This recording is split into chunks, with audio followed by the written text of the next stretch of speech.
इसके मुख्य यजमान महाराजा बहादुर हथुआ हैं, तो वो तन मन धन से खड़े हैं। बाबा रामदेव जी, रामभद्राचार्य जी, उनके शिष्य बागेश्वर बाबा और तमाम लोग यहाँ पे महापुरुषों की न्यूज़ 9 बिहार यूपी में आप सभी का स्वागत है। अभी हम हैं गोपालगंज जिले के रामनगर में और ये भोरे प्रखंड अंतर्गत आता है। और अभी रामनगर जो है पूरे बिहार में गोपालगंज और अन्य जगहों में चर्चाओं का केंद्र बना हुआ है। आखिर क्यों? तो चर्चाओं का केंद्र है ये आज से लगभग 700-800 वर्ष पूर्व का मंदिर, जिसका अभी फिर से पुनर्निर्माण कराया जा रहा है, इसको फिर से सौंदर्यीकरण कराया जा रहा है।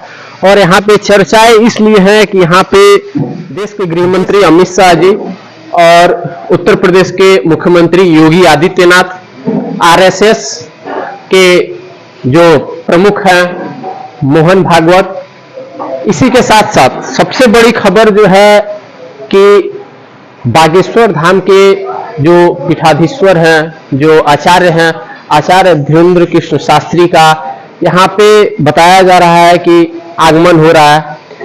क्योंकि पूरे भारत में सनातन के लिए, हिंदू के लिए आचार्य धीरेन्द्र कृष्ण शास्त्री एक अलग ही नाम है, क्योंकि उनको अगर यहाँ पे अगर उनका आगमन होता है तो आप समझ लीजिए कि पूरे गोपालगंज के लिए सौभाग्य की बात होगी।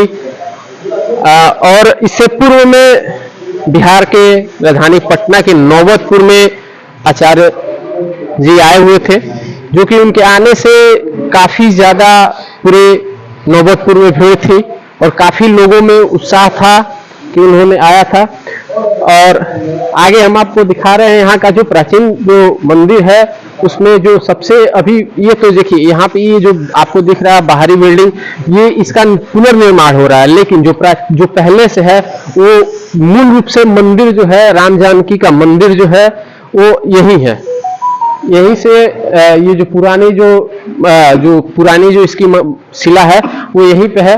आप थोड़ा दिखा दीजिए, अंदर से आप देख सकते हैं कि वही राम जानकी का मंदिर का जो है, राम जानकी की जो प्रतिमा लगी हुई है, जो मूर्ति लगी हुई है वही है। और आपको हम दिखाते हैं आगे। अभी हम यहाँ पे जो इस मठ पे जो मठाधीश हैं, जो यहाँ पे टोटल कार्यभार संभाल रहे हैं, जो सब कुछ देख रहे हैं, उनसे हम जो भी बातें कही जा रही हैं धीरेन्द्र कृष्ण शास्त्री को लेके, अन्य व्यक्तियों को लेके, इनके बारे में पूछेंगे कि क्या ये है। तो सबसे पहले हमारे चैनल पे आपका स्वागत है। जी जी, धन्यवाद।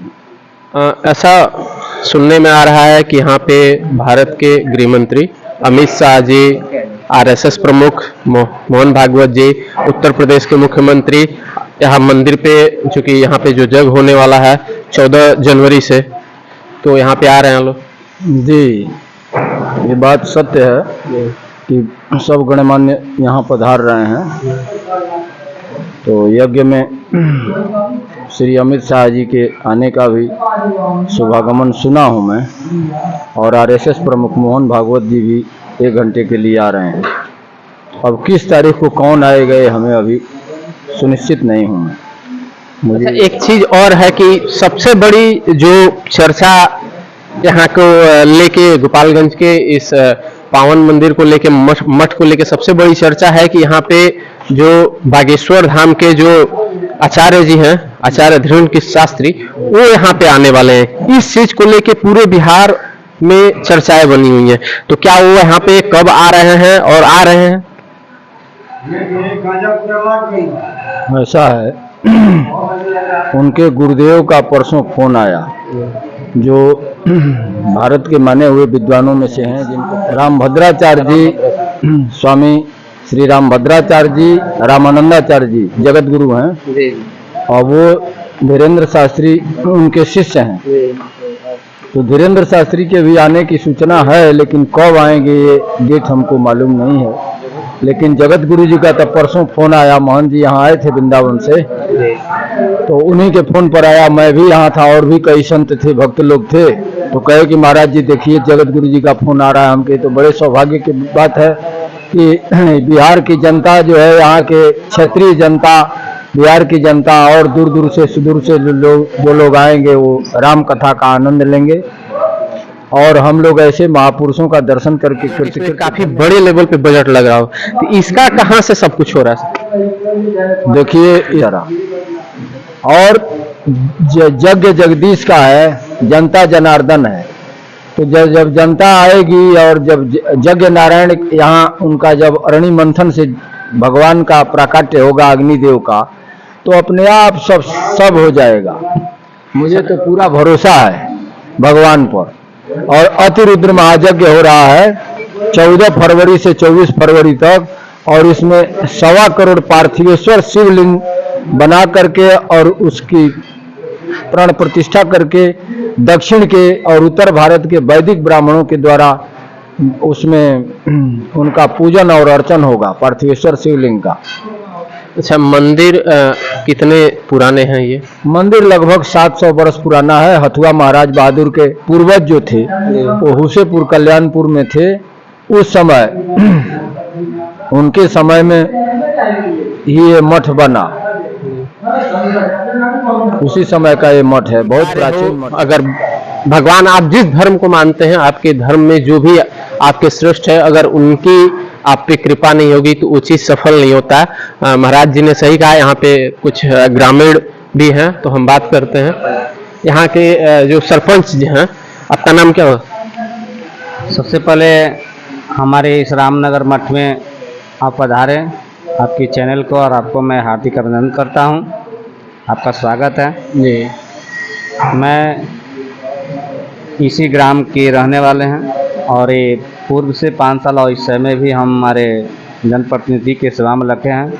और जहाँ भक्त जनों साधुओं यहाँ धार्मिक से मैं बहुत लगाव रखता हूँ और भगवान को बहुत भली भांति या प्रेम दिल से चाहते हैं।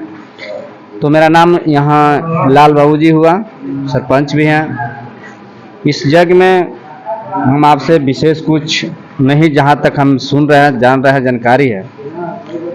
ये यज्ञ महाराजा बहादुर जी की अध्यक्षता में और हेमकांत जी दास से, और बगल में हमारे राजेश्वर हरिद्वार के भी मठ के, यानी यही के हमारे गुरु के चेले हैं। तो इस यज्ञ में बहुत बहुत दूर से हमारे आचार्य मठाधीश, ये हमारे राज्य के मुख्यमंत्री जी हैं और हमारे पूर्व मुख्यमंत्री और तेजस्वी जी अभी वर्तमान में उप मुख्यमंत्री हैं, स्वास्थ्य मंत्री वे सब। इस रामपुर के मठ में हम एक ऐसी चीज़ दिखा रहे हैं जो काफ़ी प्राचीन है और देखने योग्य है। आप देखिए, आपको यहाँ पे एक जो आटा गांव में देहात में पहले के ज़माने में जिसमें आटा पीसा जाता था, जिसे हम चक्की भी बोलते हैं, वो चीज़ आपको दिखा रहे हैं। ये देखिए, ये चक्की है और लगभग ये चक्की 700-800 पूर्व की है, जिसको भैंसा या बैलों के द्वारा इसका प्रयोग किया जाता है। लगभग ये 300 किलो का बताया जा रहा है, 300 किलो का है। और इसी में आटा पीसा जाता था और दाल का भी प्रयोग किया जाता था और इसी से भोग लगता था और माँ जानकी, राम जानकी को भोग लगाया जाता था। और जो भी साधु संत यहाँ पे आते थे, रहते थे, उनको इसी का भोग मिलता था और इसी से आटा का प्रयोग किया जाता था, इसी से आटा पीसा जाता था। तो आप देख सकते हैं, काफ़ी प्राचीन है और काफ़ी बड़ा भी है और इसकी वजन काफ़ी है। मंदिर की जो पौराणिक चीज़ें हैं, जो पुरानी चीज़ें हैं, जो भी है, वो अभी तक कुछ न कुछ उसको साक्ष्य के रूप में रखा गया है, जो इसको दर्शाए कि मंदिर काफ़ी पुराना है और काफ़ी प्राचीन है और इसकी मान्यता है बहुत है। इसीलिए यहाँ पे धीरेन्द्र कृष्ण शास्त्री और उनके गुरुजी और तमाम बड़े नेता, चाहे वो बीजेपी के हो, आरजेडी को